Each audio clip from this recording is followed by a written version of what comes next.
man, I'm excited today. Hopefully you guys are excited because I'm excited for this one. Roll the intro. Ladies and gentlemen, welcome back to the channel. Thank you so much for joining me here today on another full album listen, long song Saturday, whatever you want to call it. It is what it is. And today we are diving into the debut album from Tears for Fears. We're going to listen to The Hurting. I'm a big fan of Songs from the Big Chair. I think that that's one of my favorite albums in general. And The Working Hour is a song that I've always considered like one of my probably top 20 songs of all time. I think that's a perfect song. It's amazing. And we've listened to a couple of albums here and there, Seeds of Love. But I've never touched their debut album. So looking at the track listing, I don't believe I know anything off of this album except Mad World. But there is definitely a chance that I have heard something in passing, or maybe I'm familiar with another song here, and I just don't recognize the title. But we're going to find out very shortly. So hope that you guys are having a wonderful one today. It's almost noon on a Saturday, and I should have recorded or started recording like hours ago, but I went shopping really quick. Then I got stuck watching Instagram reels and laughing at the most nonsensical things. Just a lot of randomness happening, but we're here and we're ready to go. Looking at who had suggested this album. Excuse me. AK, you said that this is your favorite your favorite album from the band, and this is the one that you actually like. You're not like a huge fan of their other albums, but this one you like. I also believe that this is recommended from Jeremy B, Raymond CPL, Manic Mechanic, I love the name, Mary Flame, I Just Need Myself, Cole Comat, Vader, Angela Grave, the list is going on, Frank Pensagelli, Del Little, Benoit Desmarais, Barbara Diaz, Falcon Girl, the list goes on, Rosenfield, L. Wise, Robert Cartier, Ray. Thank you guys so much for the suggestion. Thank you for sharing and recommending that I listen to this. Anyways, if it's your first time here, I hope that it's not your last. If it is your last time here, thank you for stopping by at least and just clicking on the video. Pretty sure that this may be edited for copyright because when we listened to some of the tracks from them previously, they got blocked. So just letting you know. But as usual, you can just go to Patreon, make a free account, and then just watch it there. You don't have to pay any sort of money or anything like that. So anyways, that's that. Once again, if it is your first time here, this channel, especially with longer videos like this, we just relax, just chill. You know, we're going to listen to the music. We're going to enjoy it. It's Tears for Fears, so I'm expecting to enjoy it. Grab something to drink, a little cup of coffee, a little tea, whatever you want, and just chill. That's what we're doing. So anyways, hope you're here to chill with me. Let's go ahead and dive into the first song, which is the title track, The Hurting. And as always, this sip of coffee, I'll give you a soundboard. This sip, I gotta wait till it runs out to play the song. It's to you.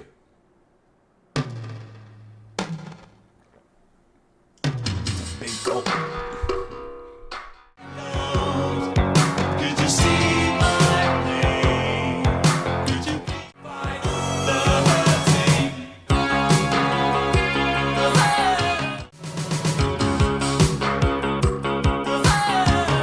Opening track is a lot of different styles.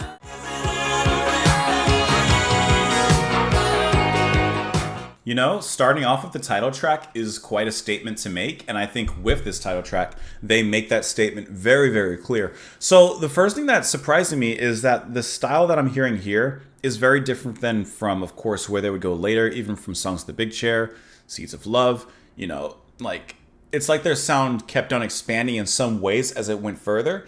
And here, I'd be wrong to say that it's like bare bones, because this is not bare bones at all. But it's interesting to hear this kind of like darker style to them. Like this reminds me in some ways of like The Cure. It has a kind of post-punky sound to it, like a darker sound, especially as it moves into the chorus. There's a darkness here. And I think that that's really interesting how this starts off and how it kind of experiments with that.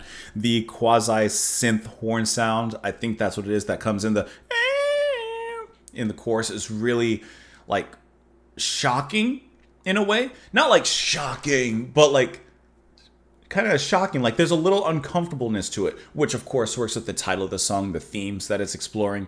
and the lyrics and where those kind of go. So that kind of gives me like almost a Peter Gabriel-esque vibe. The percussion and the rhythm also I find really satisfyingly off-putting is the best way to describe it. Like as the song begins, it begins in steps and layers, and it takes you a second to kind of figure out how everything comes together. I love when an artist or a band does that because it keeps you off your toes even as the music is building up and coming in. And then there's a moment where all of a sudden it all clicks and it's like, okay, now I understand the groove. But they don't let you get in easy. It's like a higher bar of entry, but once you get it, you get it. The drums and the programming on that end are going to be tackled by Manny Elias. I really, really enjoy what he's doing there. And then because I looked at the top of the album here and I didn't mention it, but it does say that The Hurting is a loose concept album focusing on themes of child abuse, psychological trauma, and depression. So just to keep that in mind as we dive in, which is going to definitely be the case when we dive into, I should have just left you guys up. The lyrics here. Is it an horrific dream? Am I sinking fast? Could a person be so mean as to laugh and laugh? On my own, could you ease my load? Could you see my pain? Could you please explain the hurting? And obviously with the themes, the lyrics, it makes a lot of sense, of course, with the actual art, the cover art there, which is described right next in the verse. Could you understand a child when he cries in pain? Could you give him all he needs, or do you feel the same? All along you've been told you're wrong. When you felt it right, and you're left to fight the hurting. The hurt. Get in line with the things you know. Feel the pain, feel the sorrow. Touch the hurt, and don't let go. Don't let go, don't let go. So, yes, the hurting, the pain that you feel as, I guess, in a sense, growing pains. Like, as you grow older, you experience more, so you experience different kinds of pain. Beyond physical, like emotional, and just life experiences. But it's also the hurting that affects each and every person, from a child to an adult. And I think it's interesting, the question, can you understand a child when he cries in pain?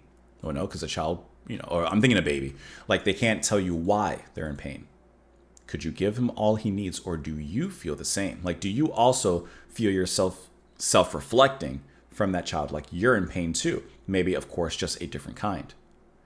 Is it a horrific dream? The hurt. Is it a horrific dream? So is this pain real, or is it not?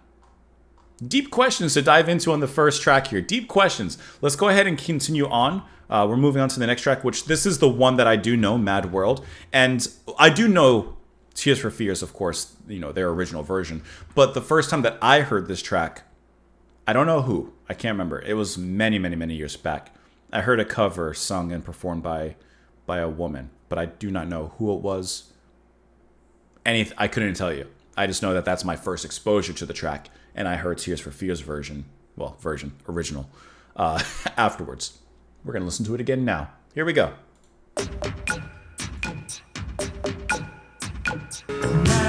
Groove this is from Japan.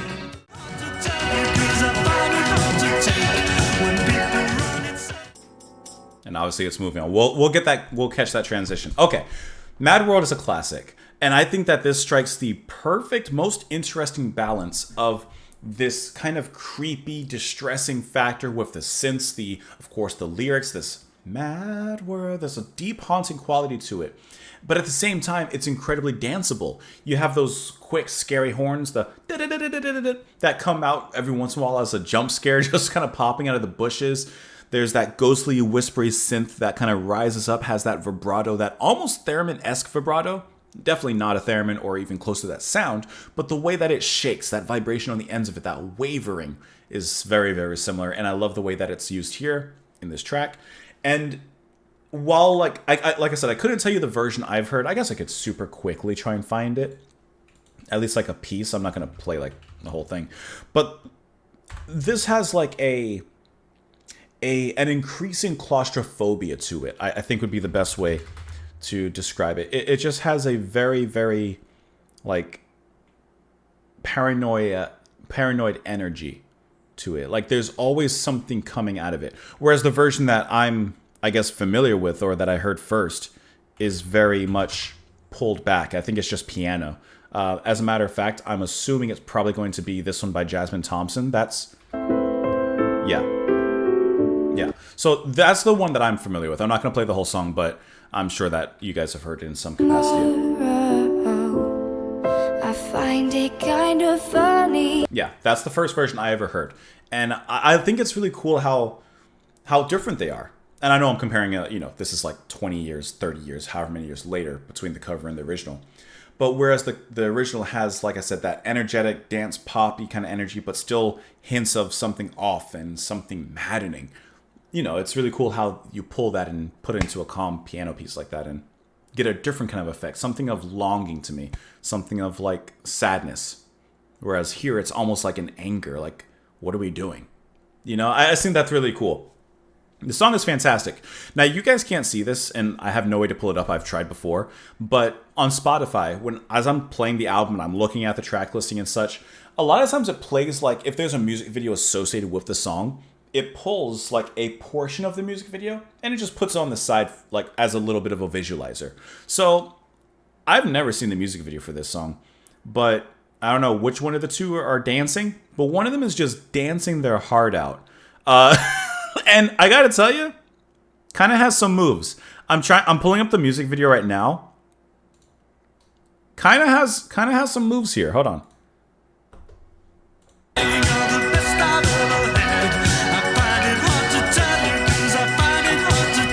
I gotta tell you, that's how I look when I'm dancing. And I'm not hating on him. That is legit how I dance. And I think it looks actually really cool. He's got style. I think he's moving. he's moving. He's doing his thing. He's just raving, basically. Popping, locking, raving. Put some glow sticks on those hands. Catch me outside. All around me are familiar faces, worn out places, worn out faces. Bright and early for their daily races, going nowhere. You ever are in a crowd or in any sort of capacity when there's people around you, and you find your mind wandering into that territory of, what are we all doing here? What are we doing? Everyone's tired, everyone's just going through the routines and stuff. Hide my head, I want to drown my sorrow, no tomorrow. And I find it kind of funny, I find it kind of sad. The dreams in which I'm dying are the best I've ever had. I think that is such a wonderfully vulnerable and telling line. He's self-reflecting. I love the deep self-reflection happening in this track. Like, he's just thinking to himself. It's funny, but it's also really sad. And I'm sure we've all had thoughts in a sense like that, where you have those thoughts that are so sad, so tragic that they're funny. You have a moment of existentialism, and you're just like, wow. And obviously, he's at a low point where he says the dreams in which he's dying are the best he's ever had. So he's never had positive dreams, or at least not in the moment. I find it hard to tell you because I find it hard to take. Like, he can't even speak out about it because he's finding himself choking on the words, so to speak, as he wants to speak about it. When people run in circles, it's a very mad world. Children waiting for the day they feel good. Happy birthday, happy birthday. Like, their birthday is the only day they can feel good. Made to feel that way, or the way that every child should. Sit and listen. Went to school and I was nervous. No one knew me. Hello, teacher. Tell me what's my lesson. Look right through me. So even, as a child going to school, the teacher, your teacher is, besides your parents and of course family and friends, your teacher is probably the one other adult that you're supposed to have a connection with, that you see every day and they talk to you. But even here, he's saying they're just looking right through him. And of course, he repeats the lyrics there again. Let's look at the information on this one. It says it was the band's third single release and first chart hit, reaching number 3 on the UK singles chart. It says it obviously appeared on this album. It was also the band's first international success, reaching the top 40 in several countries. In the UK, it was the 12th best-selling single of 1982. Lots of information on this one. It was originally written on acoustic guitar when Orzabal was 19, after being inspired to write a new wave song in the vein of Duran's Girls on Film. After a few false starts, he suggested Smith sing it, and suddenly it sounded fabulous.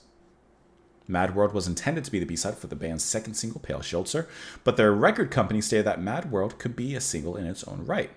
The band then opted to re-record Mad World with these other producers, the latter a former drummer for Adam and the Ants. Said that came when I lived above a pizza restaurant in Bath and I could look out onto the center of the city. Not that Bath is very mad.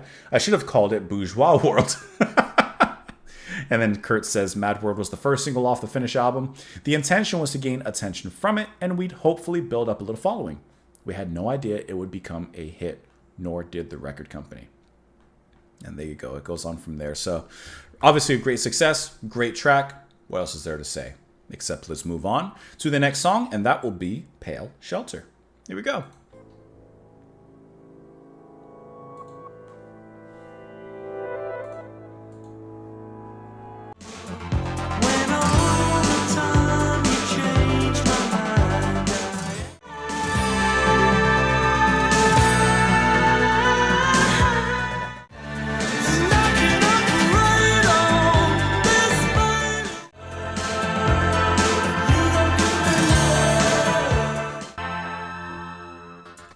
I heard it moving in. That one is probably, to me, the most dancey so far that we've gotten so far. This is the one that like you could definitely put into an 80s night at a club or wherever you want to go, a party of some sort. There's even a little bit of a disco bass beat thrown in there. Like that kind of groove. And the sound of it, that's like pure 80s disco that dives into at that point. But once again, like I said, even though it has that danceability to it, yes, that pop sensibility, you're still getting a lot of musical depth behind everything, a lot of layers. I love that big acoustic strum of the, well, maybe it's not acoustic, but you know what I mean. That big strum of the guitar, that just continually happens throughout the song. I think that's a great kind of melodic striking moment to continually bring us out of that rhythmic, hypnosis in a way. Because you just get swept up into the song. It's a trance. You're just going with it. But every time that guitar strikes, I just feel like it kind of pulls us back in again a little bit. And then the chorus is really nice. I like how it moves into that. And I love the last few notes that he leaves off at the very end, how the music kind of goes away a little bit, or it kind of leaves a little bit of a moment for him to go off. And that high note that just floats out there. And then the return to earth with the verse. It just feels really, really good. It's a good track. It's a good single.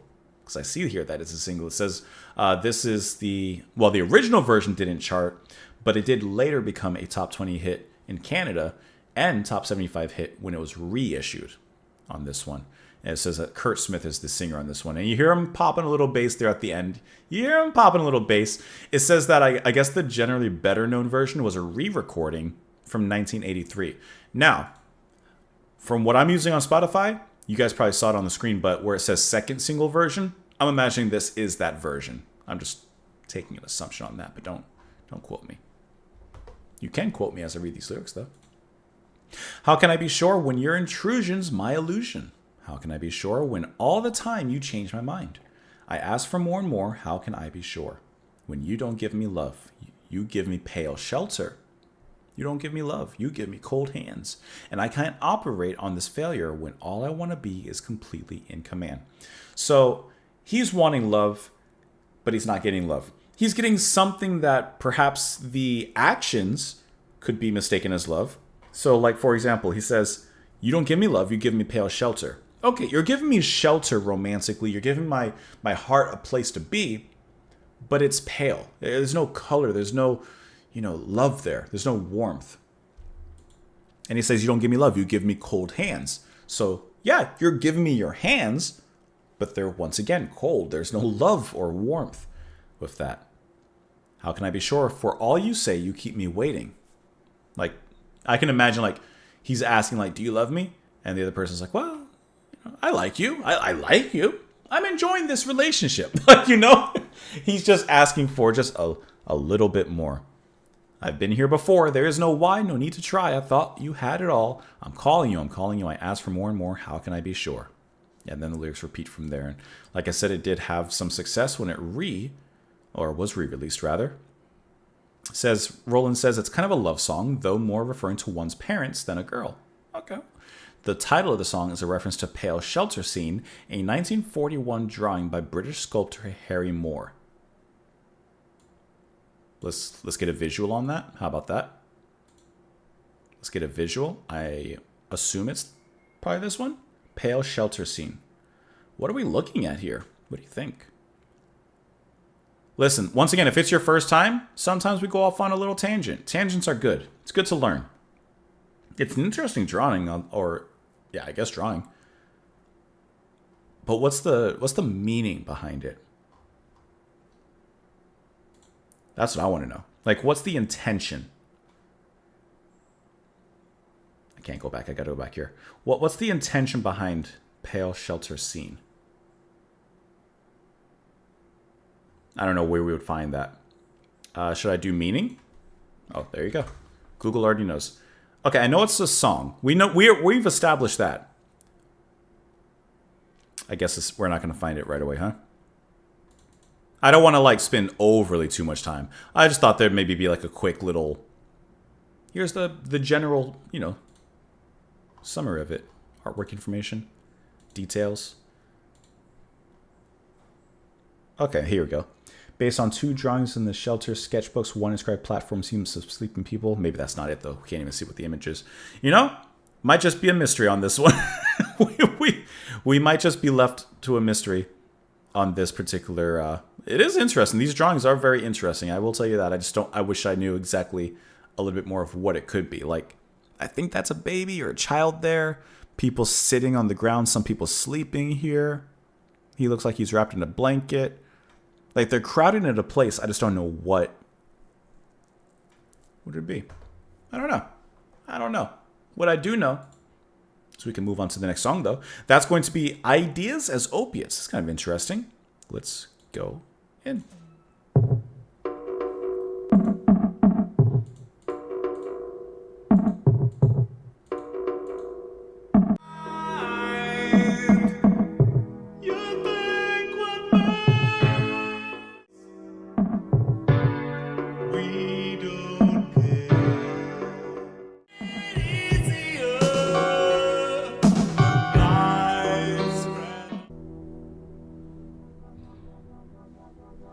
I like how each of these tracks is leading into each other. Okay, this is the slowdown, right? This is a slowdown when you're going through the album. You had the high to mid energy tracks before, and this is the part where you kind of calm down, recollect your thoughts before you end the side of the album. At first, I wasn't really feeling this one that much, if I'm being 100% honest. It was just too empty, and I didn't care for the singing. But that was literally my criticism in like the first 30, 45 seconds or so. After that, sensational. The build-up was really, really nice. I like how as different elements started to fill in the music, it gave it this different kind of reflective life. It just felt really like introspective, incredibly emotional, and the way that the instruments kept on coming in and exiting in the music was, I thought, extremely well done. Like, there's a marching band beat on the snares at one point, and then it's gone. There's some guitar that comes in the chorus, and then it's gone. Like, they're just moments in the music. And I like when artists provide moments in the music. You don't need to introduce a new element and have it stay in as a new layer in the music all the time. That's fine, but it can be a little bit too dense sometimes. It's okay to just have a moment of brilliance come into the music, come into the song, and then exit stage left. And I think that there were several times of that when that happened in here. The saxophone, incredibly welcome. The way that it came out of the music was really, really nice. It's gonna be Mel Collins. Mel's everywhere. On the sax here. And just like incredible. Just absolutely incredible how that played. And then the way the music slows down at the very end is very dramatic. That's good. Say what you want, say what you want, say what you will. Say what you want, say what you want, say what you will. Because I find you think, what makes it easier, and I find you think what makes it easier. And at one point, I can't remember if it was during the chorus or during the say what you want, say what you will, but there's like this very off-key note that plays. I mentioned it during the track. And I feel like there's, like, that represents conflict. Like when he's saying say what you want, say what you will, but the other person is debating whether to actually say what they want or to continue to hold it back. I feel like that off key kind of emphasizes that. Or maybe I'm just thinking too deeply. And lies spread on lies, we don't care. Belief is our relief, we don't care. So this all goes with, of course, the song title, Ideas as Opiates. These ideas will numb us, so that, even if it's a lie, it's fine. We don't feel it like an opiate, or an opiate. No, opiate. Like, it doesn't matter. It's this belief in the idea is our relief, and it makes us numb. Whatever makes it easier. It's a good track. Let's move on to the next one, which will end this side of the album. Hope you guys have enjoyed it so far. And that's going to be Memories Fade. Here we go.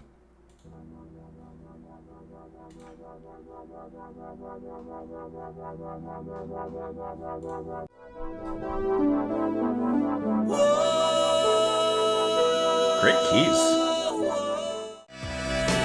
Great playing and placement of the snares in relating to how he's singing, those outbursts.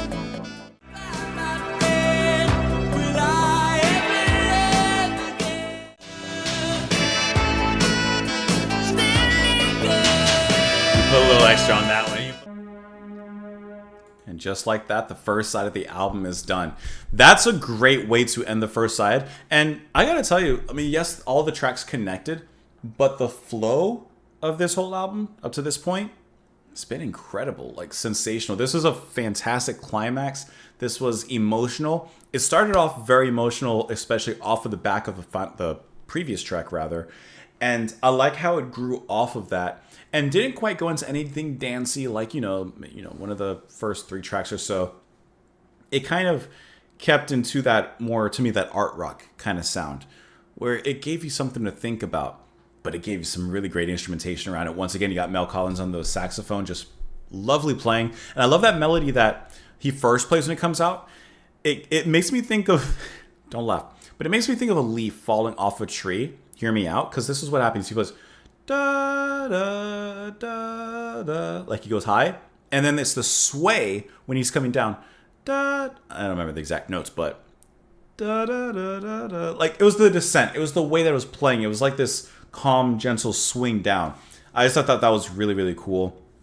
The opening singing when he gets into the higher notes, I don't know if it's going to be Kurt or Zabal, but either way, whoever's singing on this one, like, fantastic. And it was that outcry in the beginning before the drums and everything came in. And I was like, okay, there's going to be some sort of drop in here somewhere. And when they did get into the drop with the bass and the drums and everything, it once again took us in an unexpected direction, kind of like the opening track.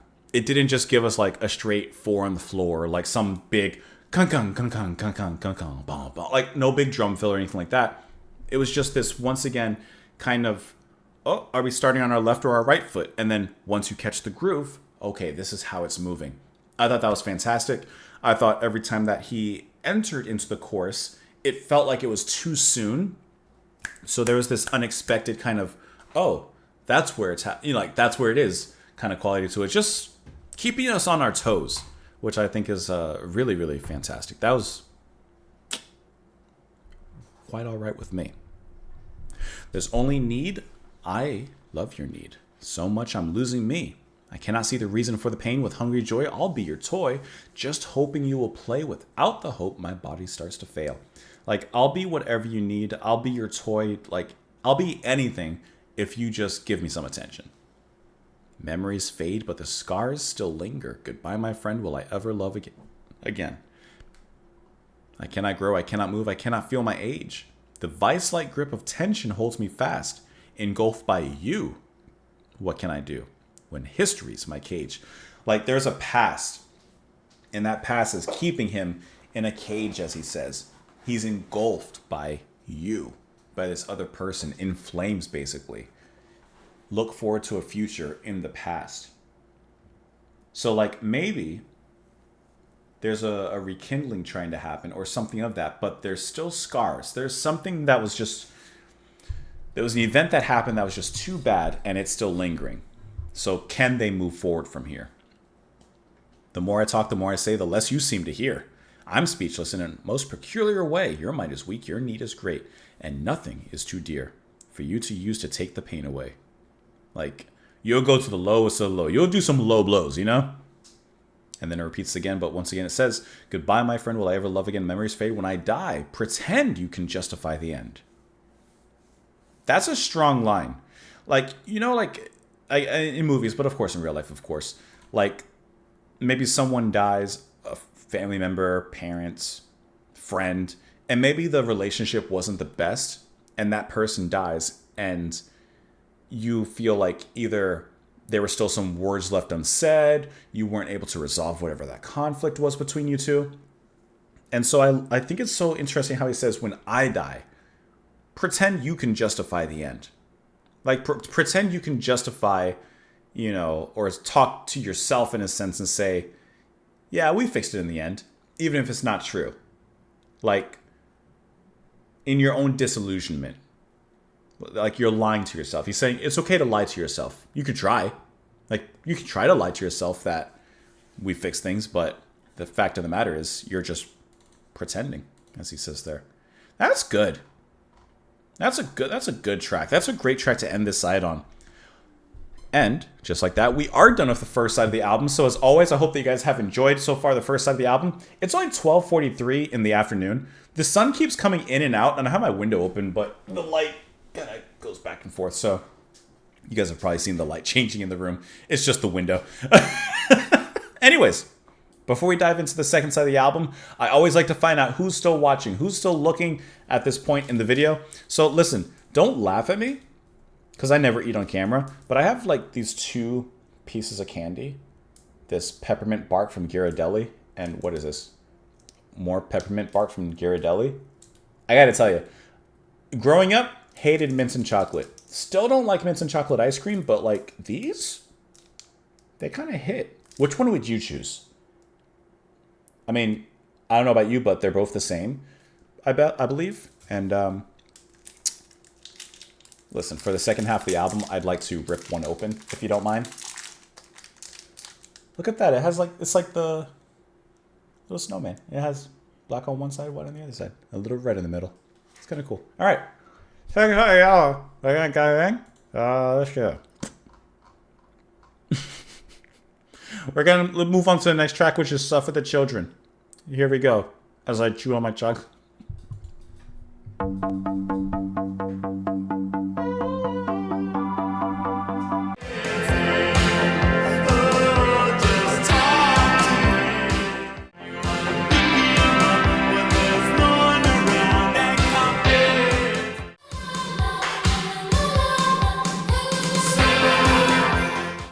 This one definitely gets us back into the album with a little bit more of that danceability into it. I don't know if that's a word, but we're going to use it today. It definitely gets us back in, but as I've said before, it comes with a message that, like, okay, probably not a lot of people that watch my channel listen to like rap and hip hop and stuff, but obviously there's many different, well, maybe not obvious. There are many different genres of hip hop and of rap. It's like literally just like there's many different genres of rock. It's gothic rock, prog rock, etc., etc. So with hip hop, there's specifically a niche called conscious hip hop, which is hip hop that specifically speaks out about social issues and things like that. I feel like when it comes to this song, and as a whole, I guess this album, this is like conscious new wave or art rock or something in that realm. Where, yeah, you get a little rock. Yeah, you're getting some dance with it. You're getting some poppy melodies. But at the same time, there's a message. There's a deep heart to this as well. There's some deep thought going on when you're looking at the lyrics and everything.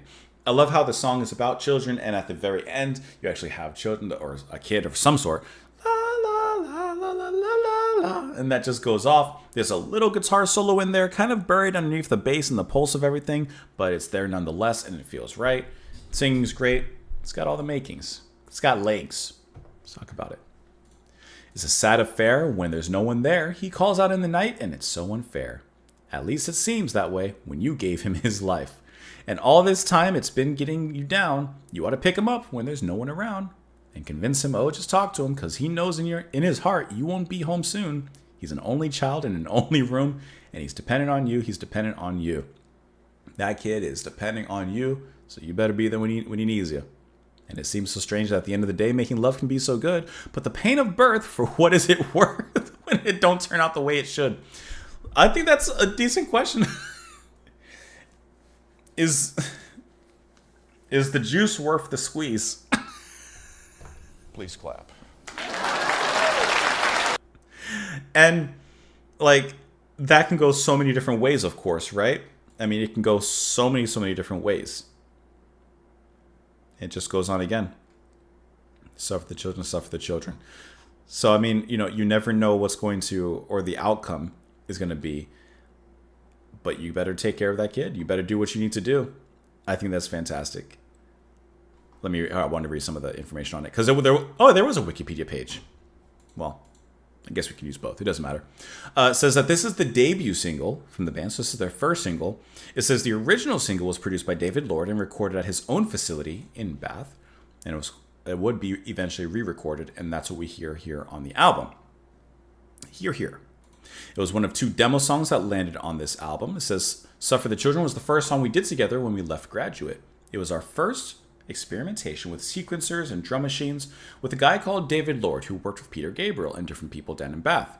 So that was actually the first song we did as Tears for Fears. Says Orzabal says, we were really big on this at the time. We really thought children were born innocent and good and holy. When you've got kids of your own, you realize how bloody difficult it is. But it's that kind of thing, saying, look at what you're doing with your child. So there you go. And it seems to have had at least moderate success, landing at number 52 on the UK singles chart. Let's go ahead and plant ourselves on the next track, which is Watch Me Bleed. Here we go.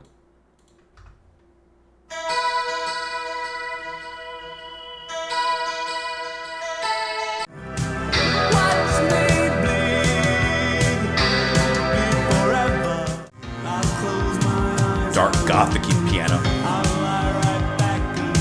Sharp.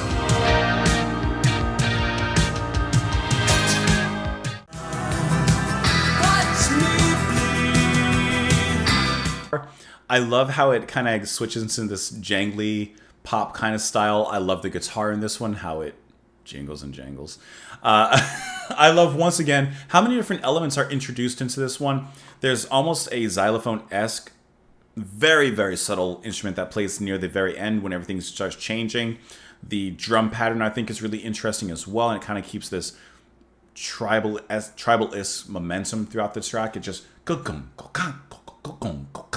It's just very, like, I don't know, it just makes you want to hunt and gather. It just makes you want to do something. And I love his singing. The urgency with which he sings especially is really, really nice. There's, like I said, just a lot of different elements that are constantly coming in, popping off, and then exiting. It's just very, very engaging, very catchy. It's just really good. I don't have like a ton to say about it. I just really enjoyed that one. I thought the break was really nice, and from about halfway onwards, it just keeps on introducing something new or changing in some way. Even when it goes back to the main verse and that guitar, like it feels like another change, even though it's just getting back to more of the same in a way. Just really cool. Heaven comes to he who waits, but I know I'm getting nowhere. He's sitting there waiting and saying, well, it's not going anywhere. And all the deeds of yesterday have really helped to pave my way. Though there's no one near me now, how come everyone can touch me? You see the torture on my brow. Relates to neither here or now. Like, he's just feeling like he's not going anywhere anytime soon. Nothing's moving. He's feeling a lack of progression. He's kind of suffering in silence, is kind of how I'm reading this. Watch me bleed, bleed forever. Although my face is straight, it lies. My body feels the pain and cries. So on the outside, he's holding it together. He looks well adjusted. No issues. But on the inside, he's crying. He feels the pain. Here the table is not bare. I'm full but feeling empty. For all the warmth, it feels so cold. For one so young, I feel so old. So I can't say what it is because I don't think he really reveals it as we're reading the verse. But I feel like he's dealing with a depression or something of that nature. And he says, like, everything is all right. He says the table's not bare, like his table. He's not like he's lacking any sort of needs. He's feeling full, but he also feels empty. He has all the warmth, but he's still feeling cold. He has youth, but he's still feeling old. Like, everything, he has everything that, in a sense, should make him happy and satisfied. But for whatever reason, he feels this bleeding that he mentions. It's not allowed to be unkind, but still the hate lives in my mind. I'll make no noise, I'll hide my pain, I'll close my eyes, I won't complain, I'll lie right back and take the blame and try to tell myself I'm living. I love that that's the moment in the song where he's just kind of like, that delivery is coming very much with a sense of urgency, like I said. And when it's all been said or done, where do I go, where do I run? What's left of me or anyone when we've denied the hurting.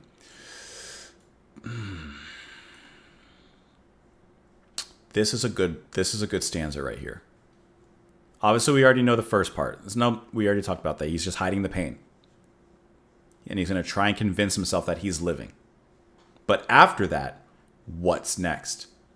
Then he says, what's left of me or anyone when we've been denied the hurting? Tying it back to the title of the album. So, in denying the hurting, you're just furthering the hurting. You can't avoid it. You can't deny it. You can't lie to yourself. You have to go through it. Spoilers, ending of Dune prophecy. Like, you got to go through the hurting and come out the other side. Only then will you, in a sense, perhaps succeed and perhaps get yourself out of it. That's what I think. That stanza right there that I highlighted, I like that a lot. Let's move on to the next track, which is going to be Change. Here we go.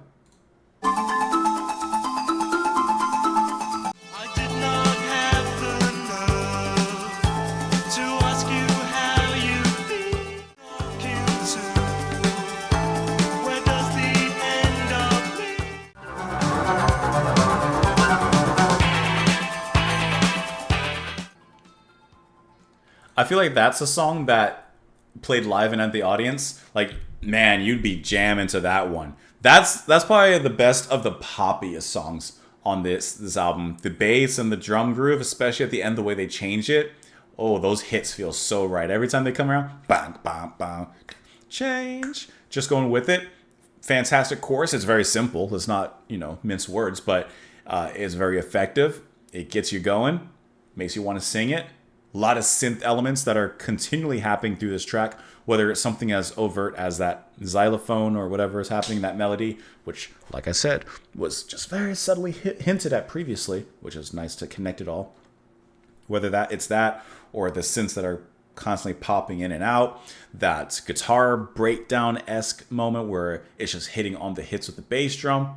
Like, there's lots of moments in here that just make you stop and, well, they don't make you stop. They actually make you keep dancing, just maybe a little harder. Or makes this really fun to listen to. You walked into the room, I just had to laugh. The face you wore was cool, you were a photograph. When it's all too late, it's all too late. I did not have the time, I did not have the nerve to ask you how you feel. Is this what you deserve? When it's all too late, it's all too late. Change, you can change. So she walked into the room, said, you're looking like a photograph, but I want to see the real you. And something on your mind became a point of view. I lost your honesty. You lost the life in you. We walk and talk in time. I walk and talk in two. But where does the end of me become the start of you? Oh, come on. That was a smooth line. That was a smooth line. What has happened to the friend that I once knew? Has he gone away? So maybe there's something. Listen, I thought it was more of a romantic kind of thing, but maybe there's something else. Maybe the person that he once knew, he hasn't seen this person in a long time. And now that he's seen them again, let's just say 20 years later, and they're a completely different person. I don't know. Let's dive into it a little bit. It says it's the fourth single from this album. It would eventually become the second hit and the second UK Top 5 chart hit. It also gave Tears for Fears their first charting single in the US. It became an international success as well. It says, from Orzabal, it's not really about much. It's just one of those cheap pop lyrics. So, at least according to him, there's nothing even necessarily overly deep about it. I'm assuming that it's going to be Chris Hughes who's handling the tuned percussion, as it's mentioned here. But everyone is handling a little bit of that programming as well. Let's move into the next track here, which is going to be The Prisoner. There we go.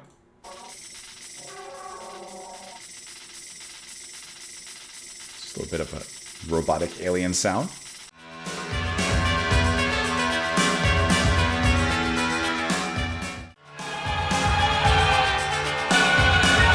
That's darker. So heavy. Can I tell you, The Prisoner is actually, I think, a really cool slice of experimentation, completely different from anything we've heard so far on the album. It breaks up everything, and as a final or second to last track on the album, I like how it introduces this quick 2-minute little like industrial-esque experimentation. The drums are huge and in your face. It's very mechanical in its approach. Even the singing is a little bit more darker and subtle, approaching from the shadows rather than singing in the light. And I think that that works really, really well. That robotic scream, that is really cool, especially the way it mixes in with the beat. It's a quick in and out kind of track, but I think it's a nice slice. Like I said, this is a pie slice of experimentation. And I feel like it works pretty nice. Especially the way it comes in Prisoner. Here behind the wall, I feel so small. Breathing but not perceiving. Here anger is me. Love sets me free. Feeling and not believing. And then just repeats that again. So he's feeling like a prisoner, and the only thing that can set him free is a little bit of that amor. It's a quick track, but it's a good one. And in a sense, the most interesting track on the album. Let's move on to the next track, which could prove me wrong, which is going to be the final track, which is Start of the Breakdown. Funny that it started the breakdown, but we're at the end of the album. Here we go.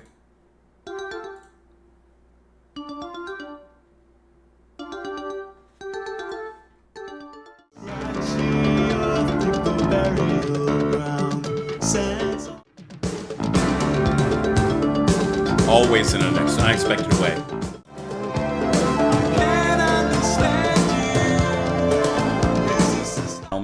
Tears for Fears, The Hurting, full album reaction, one and done, down. Great listen. And this is a perfect, satisfying conclusion. It gives you power. It gives you subtlety. It gives you a little pop sensibility. Wraps it all in a phenomenal package and ships it off. Truthfully, this was a really fantastic ending to the album. I love that synthy line that comes up in the chorus throughout, but then is used in the intro.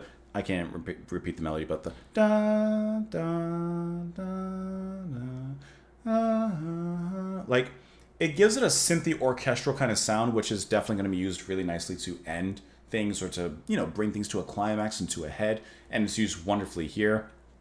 I'm imagining the drum machine and actual drumming. I'm assuming it's probably both being done here, because not in the beginning, but probably in the middle, you hear like a little subtle percussion in the back. And then, of course, it eventually grows into the much larger and powerful in-your-face kind of drums, which I love the pattern and how it keeps on changing. And it's not just static. Yes, there's a certain structure to it, but it is constantly changing and evolving, and very much so to match with the moments in the music. Like at one point, it does do more of a bigger drum fill, Phil Collins kind of moment. And it just makes the eruption that comes in right after it that much more powerful. Bass, he's going off. He's having some fun in this one. Piano, bringing that sensitivity into the music. The singing is powerful. There's passion behind it. It's just a lot of things wrapped up in a pretty perfect package. I think that this is not only just a great way to end the album, but an incredible song on its own. And I think the lyrics actually hit really nicely. Scratch the ice, let the telephone ring. Sense of time is a powerful thing. We love to laugh, love to cry. Half alive, we love to. Go slow when we're dancing for rain. Dry skin flakes when there's ice in the vein. Oh. And we love to cry half alive. Is this the start of the breakdown? The question, is this the beginning of the end of our relationship? And in a sense, to tie this all together, is this the beginning of the hurting? I think that deserves Please clap. one of those. Scratch the earth, dig the burial ground. Sense of time won't be easily found. And 10 out of 10 for the ones who defend, pretend to. Breakdown is a final demand. We stand firm with our heads in our hands as we love to cry half alive. And then now the chorus elongates. Is this the start of a breakdown? I can't understand you. I can't understand you. Is this the start of a breakdown? This is a fantastic song. I think was a really sensational way to end the album. Just it works in every single way. Hope that you guys enjoyed the album listen as well. I would definitely put this one as like my third favorite track. I'd probably put Watch Me Bleed as a favorite track.